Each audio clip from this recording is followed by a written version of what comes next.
Hello friends. Medu vada म्हटलं की आपल्याला आठवते ती साऊथ इंडियन हॉटेलची चव. पण घरी बनवताना अनेकदा वडे तेलकट होतात, मऊ पडतात किंवा त्यांना हवा तसा आकार येत नाही. जर तुमचे वडे पण बिघडत असतील तर आजचा व्हिडिओ तुमच्यासाठी आहे.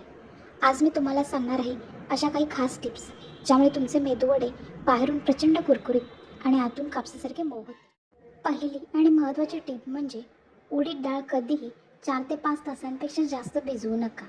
जास्त वेळ भिजवल्यास डाळ पाणी धरून ठेवते आणि वडे तेलकट होतात. दुसरी टीप म्हणजे पाण्याचा कमीत कमी वापर. डाळ वाटताना मिक्सरमध्ये पाणी अगदी 1 ते 2 चमचे वापरा. शक्य असल्यास बर्फाचे पाणी वापरा.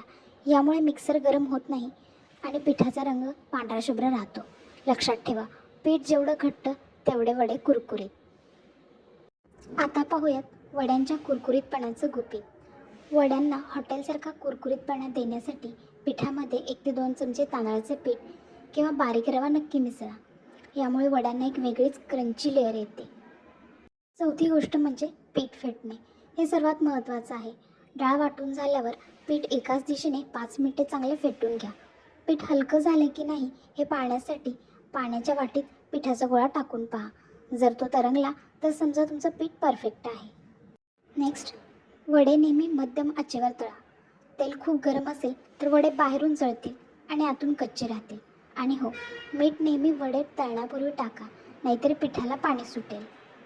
मेदूवड्याच्या बाबतीत सगळ्यात कठीण वाटणारं काम म्हणजे त्याला मधोमध छिद्र पाडणे. जेव्हा आपण पहिल्यांदा ते करायला जातो तेव्हा कधी वडा हाताला चिकटतो तर कधी त्याचा आकारच बदलतो. काहीजण गाळणीचा वापर करून देखील उत्तम प्रकारे छिद्र पाडतात. ठीक आहे, पण सराव केले की हे सगळं जमून जाईल. आणि नाहीच जमलं तर त्याला भजी म्हणून खायला आपण भारतीय नेहमी तयारच असतो. चव तर शेवटी तीच आहे. चला तर हे उपाय करून या रविवारी मेदूवडे नक्की करून पहा आणि तुमचे वडे किती कुरकुरीत आहेत हे मला कमेंटमध्ये सांगायला विसरू नका. धन्यवाद.